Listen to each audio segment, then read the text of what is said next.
6.5a, absolute value equations.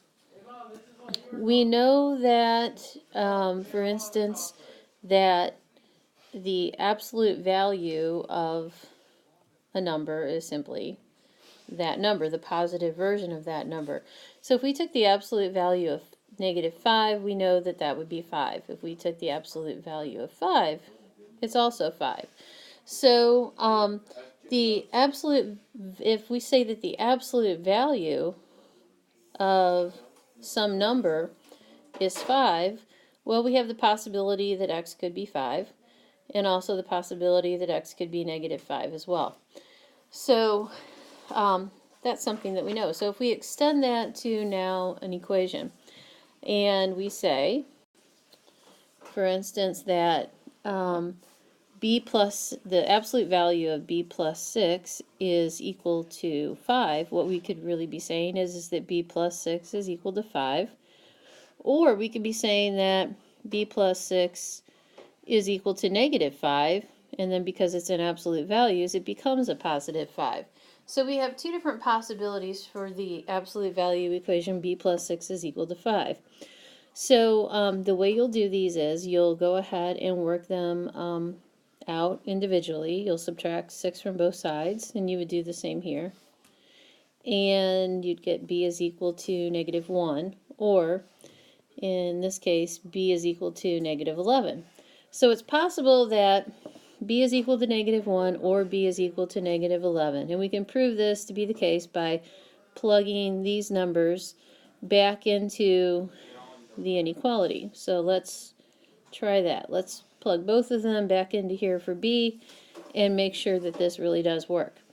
So -1 plus 6 in absolute values is equal to 5. Well, that's 5 is equal to 5. So clearly that's true. Then we could also do -11. So we'll put -11 plus 6 is equal to 5. And then it's -5 is equal to 5. So 5 is equal to 5. And that checks out also. Okay, so we can see that there are two answers to this absolute value equation. The other thing you'll be asked to do is to graph the absolute value equation or the solution to the absolute value equation. So that's not hard at all. We would just go ahead and set up a number line. There's our number line.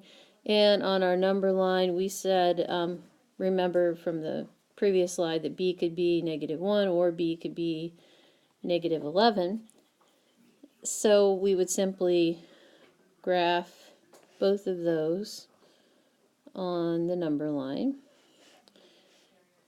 And remember, there won't be any shading in this case because these are equations, not inequalities.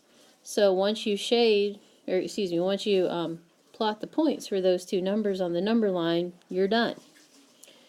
Okay, there's just one other thing that you need to know for this particular chapter, and it is writing the equation when you're given the graph.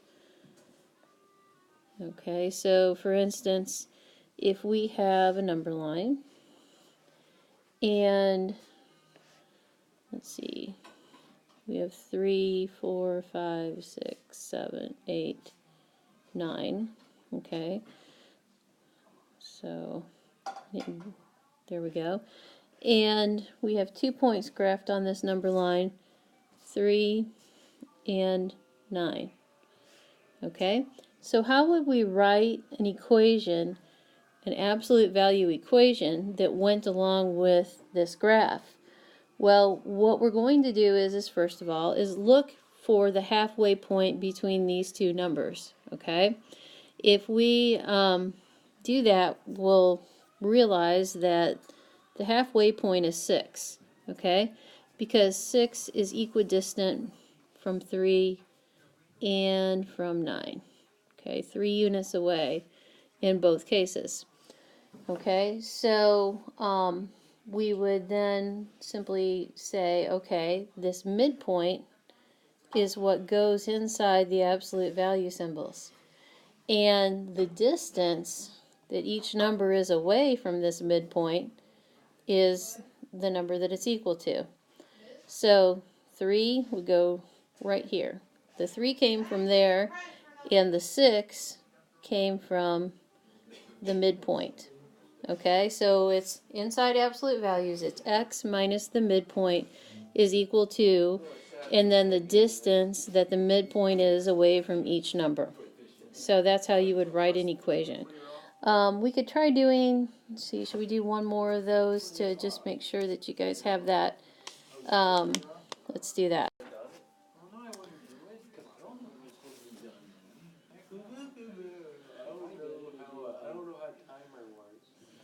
Okay, so let's see if we have 5, 6, 7, 8, 9, 10, 11. Let's do that. Okay, if we take that and we have 6 and 10 graphed on there. Whoops, sorry, 10. Okay, first of all, remember we look for the point in the middle that's equally distant from both 6 and 10.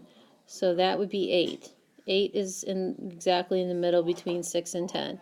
So we would have in absolute value symbols x minus 8. And then each of these are 2.2 away from 8. And so that would be 2. X minus 8 is equal, the absolute value of x minus 8 is equal to 2. So that's it for tonight, and we'll talk more about it tomorrow.